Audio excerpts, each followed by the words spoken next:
Hi crafters! Okay, today we are going to make this daisy card. I love this card. I think it's really cute and yet it's clean and simple. So we're going to use a couple of different techniques on here. We're going to be doing some embossing along with a bleach technique.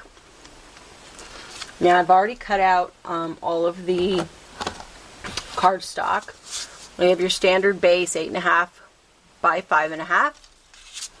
The black layering piece is cut at 5.25 by 4. And the peachy orange colored piece is cut at 5 by 3 3/4. And this is the piece that we're going to stamp our image on. So since we're going to emboss it, I'm going to use my powder tool. I'm going to be kind of obnoxious and put it everywhere because it's a big image.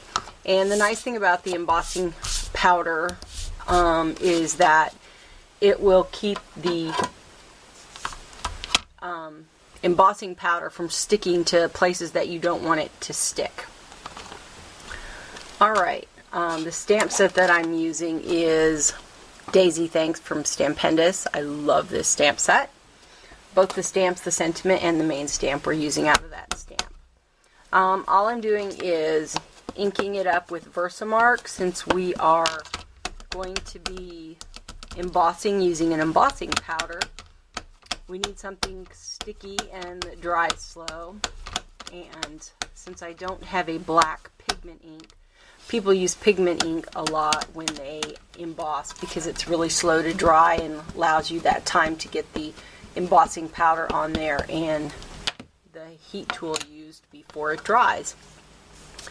So I'm using my stamp press because it will give me a little bit more flexibility in being able to really press down. Since this is a large image, I want to make sure that I get all of it down there.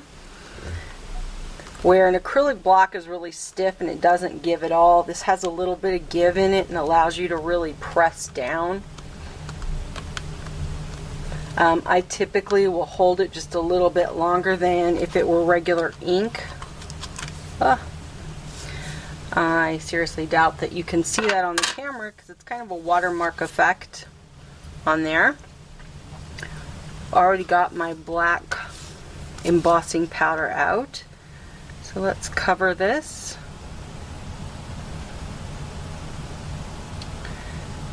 Make sure that we get it everywhere.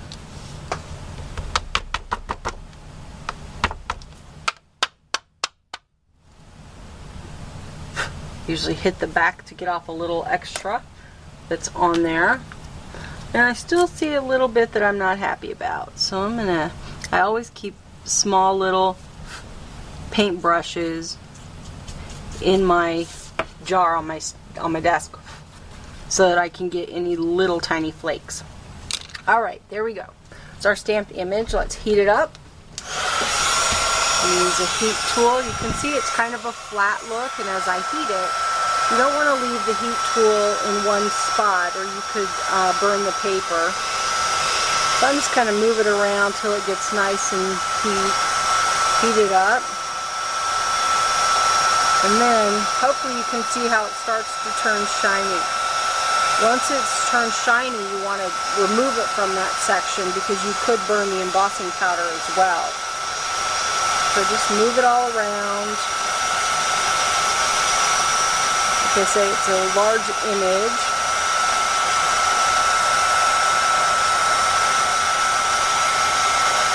I think I pressed too much and got a little smearing, but that's okay. You can get the gist of it.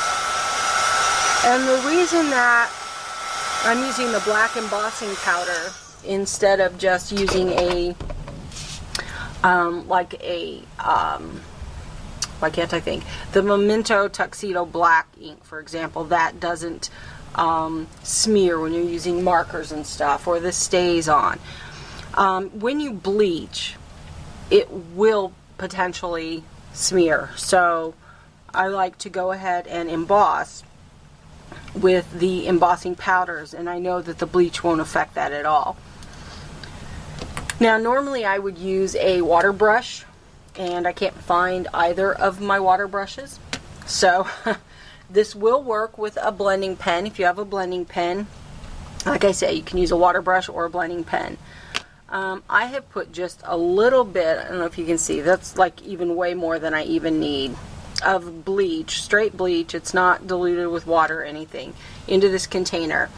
It doesn't matter. It can be Clorox or it can be generic. Any bleach you have. So I'm going to just take my blending tool and stick it in the bleach and kind of come in here and just kind of use it like a marker. It's kind of hard to see where you've colored until it starts turning. What's fun is you really don't know what you're going to get. It doesn't always come out just straight white. You know, you could get streaks, or in this middle section I'm not going to take a bunch of care to make sure it's perfect, because in some of these other, what you do want to do, and which is what I think I just did, you want to be careful, because if you go outside the edges it will show up, and I think I did as I was talking, but we'll let it slide this time. So all I'm doing is going in and painting it. This particular flower, the largest one, I'm doing it all and making sure that I get all of the leaves, and then you're going to see I do a little bit different technique on the other flowers, because you know, not all flowers are perfect, and on the sample card that I made a while ago, I tried just doing a little bit of streaking. So on here, instead of making sure that I'm getting every little piece, I'm just hitting sections of it. Now, I did just feel myself go outside the lines a little bit on one of those, but one thing that this will do is kind of give it a little bit of a watercolor look as well. And I'm going to do the same thing up here. I'm not going to try to hit every area, because I really like that streaked look as well.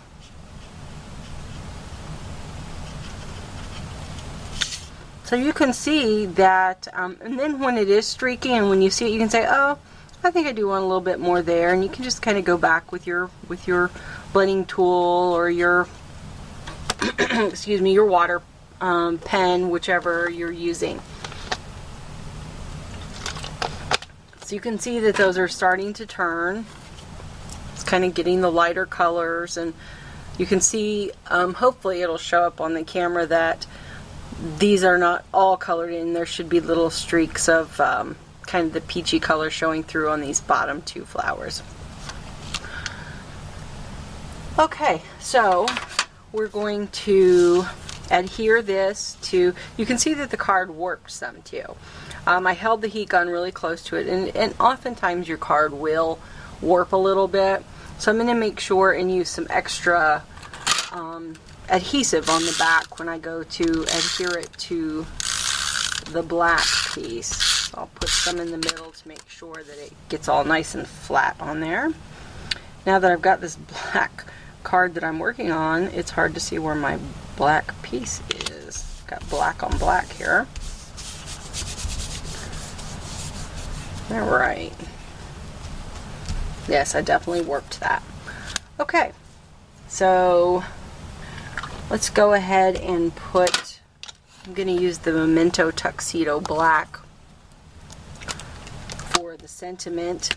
Now the sentiment in this set came as one long stamp, says thanks a bunch.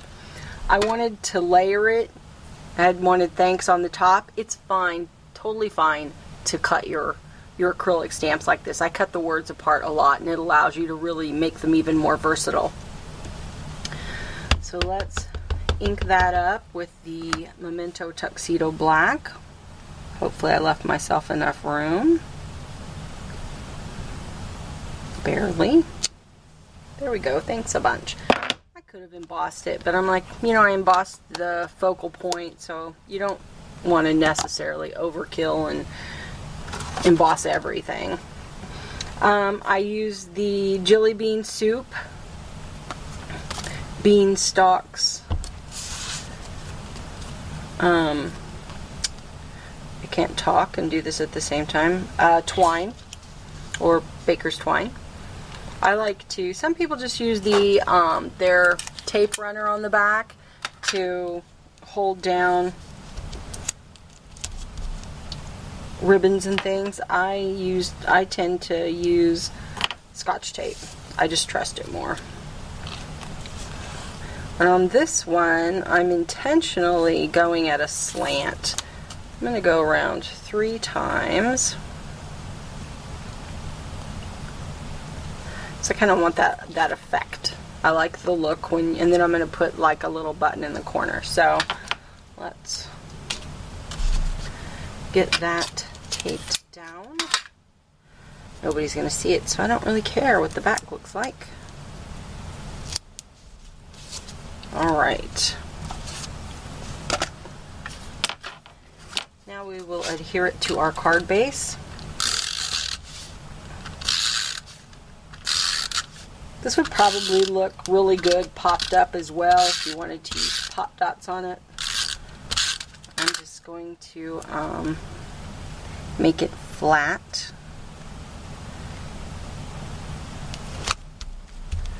I love these colors together. Okay, last thing we have to do is to put our button on. Put a little button down there in the corner. Get a little more of the baker's twine. And then show you a tip that I have. This is a thread, or a flossing threader. Hopefully it will show up. It's hard to see. It's got a loop on the end, and that's how I get threads and all kinds of things into buttons or small holes. This is just excellent for that. They're kind of hard to find because it's the threaders that you want, not the actual floss. And then you just poke it in the back of the button and pull it through. So there I have one side. And grab it in the loop. This is really much easier than I'm making it look. I'm not capable of talking and doing this at the same time. I had this exact same problem at our weekend, October 13th, when I was showing people. They got little embellishment bags, and in it was one of these little threaders, and I thought, I'm sure they want to know why they have dental hygiene in their little embellishment goodie bag. But that's why. It's great for taking like extra thick ribbon if you're trying to get something thick through a smaller hole. I have used these for years. To me, it is a vital tool. And then my favorite glue for gluing things down, even though it does many other things, is Glossy Accents.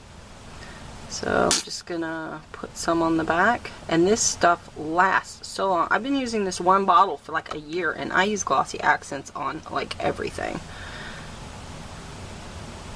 And there we go.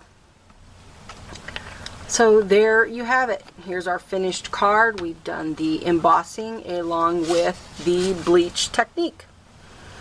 Hope you enjoyed it. You can find all of the products that we used here listed below in the description on YouTube, as well as over at stampinmania.com. Thanks for visiting. Bye-bye.